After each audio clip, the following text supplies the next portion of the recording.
اعوذ باللہ من الشیطان الرجیم بسم اللہ الرحمن الرحیم۔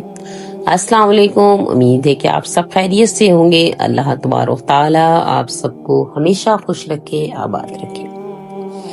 اللہ تعالیٰ نے انسان کو اس دنیا میں آزمائش کے لیے بھیجا ہے تاکہ یہ پرکھا جائے کہ کون سب سے زیادہ اچھے عمل کرتا ہے۔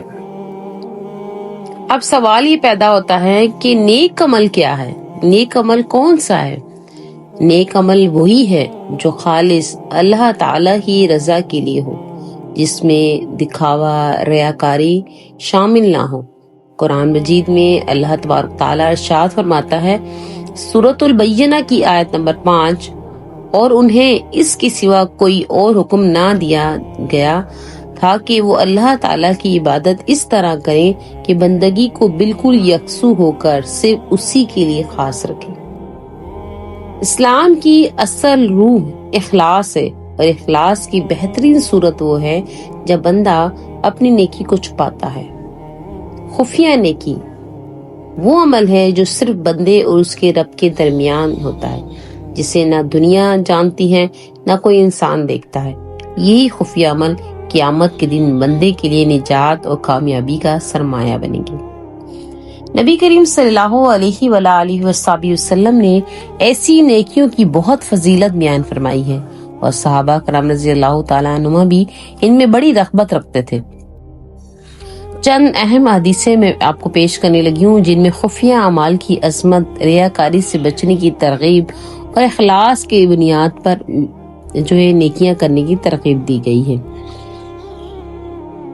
ان میں سے پہلی حدیث ہے بخاری شریف کی اور مسلم شریف کی، انما الاعمال بالنیات، کہ اعمالوں کا دار و مدار نیتوں پر ہے، اور ہر شخص کو وہی ملے گا جس کی اس نے نیت کی تھی۔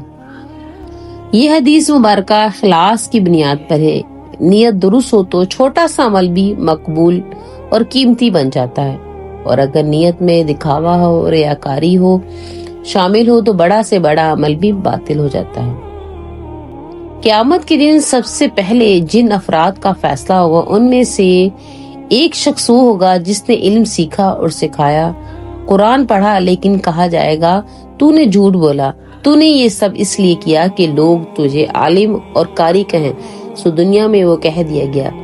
یہ حدیث ہمیں میرے بہنوں اور بھائیوں سخت تنبیہ دیتی ہے کہ اگر نیک عمل خالص اللہ تعالیٰ کے لیے نہ کیے گئے ہوں تو قیامت میں وہ وبال جان بچ جائیں گے۔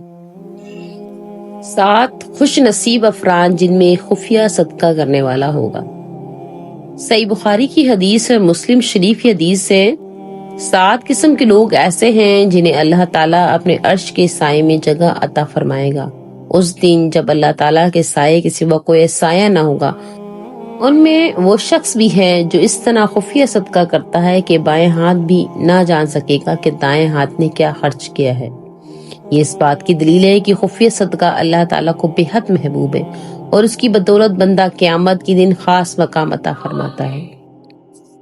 میرے بہنوں اور بھائیوں، چھوٹا سا عمل بھی اخلاص کی نیت سے کیا جائے تو وہ بھی برکت کا باعث بن جاتا ہے۔ حضرت معاذ بن جبل رضی اللہ تعالیٰ عنہ کو جب یمن کی طرف بھیجا گیا تو انہوں نے بارگاہ رسالت مآب صلی اللہ علیہ وآلہ وسلم میں عرض کیا، یا رسول اللہ مجھے نصیحت فرمائیں۔ آپ صلی اللہ علیہ وآلہ وسلم نے ارشاد فرمایا، دین میں اخلاص پیدا کر، تجھے تھوڑا عمل بھی کافی ہوگا۔ عمل کی کثرت سے زیادہ نیت کی پاکیزگی اہم ہے۔ اخلاص کے بغیر بڑے بڑے اعمال بھی بیکار ہو جاتے ہیں۔ اخلاص کے ساتھ کیے گئے چھوٹے عمل بھی قبولیت و برکت کا ذریعہ بنتے ہیں۔ حضرت ابو امامہ رضی اللہ تعالیٰ عنہ سے مروی ہے کہ ایک شخص حضور اکرم صلی اللہ علیہ وآلہ وسلم کی خدمت اقدس میں حاضر ہو کر عرض گزار ہوا کہ کوئی شخص لالچ و طمع کی خاطر یا ناموری کے لیے جہاد کرے تو اسے کیا ملے گا؟ حضور اکرم صلی اللہ علیہ وآلہ وسلم نے ارشاد فرمایا، اسے کوئی ثواب نہیں ملے گا۔ بعد ازاں اس شخص نے یہی سوال 3 دفعہ کیا۔ حضور اکرم صلی اللہ علیہ وآلہ وسلم نے یہی جواب عنایت فرمایا کہ اسے کچھ ثواب نہیں ملے گا۔ اس کے بعد حضور اکرم صلی اللہ علیہ وآلہ وسلم نے ارشاد فرمایا، اللہ تعالیٰ صرف وہی عمل قبول فرماتا ہے جو خالص اس کے لیے کیا ہو اور اسے کرنے سے محض اللہ تعالیٰ کی رضامندی مقصود ہو۔ عمل کی اصل روح اخلاص ہے. دنیاوی اغراض کے ساتھ ملا ہوا عمل خواہ کتنا ہی بڑا ہو اللہ تعالیٰ کے ہاں بے قیمت ہے. نیک عمل تب بھی وزن اور اجر کا باعث ہے جب اس کی نیت صرف اللہ تعالیٰ کی رضا ہو، نہ کہ شہرت، تعریف یا دنیاوی فائدہ.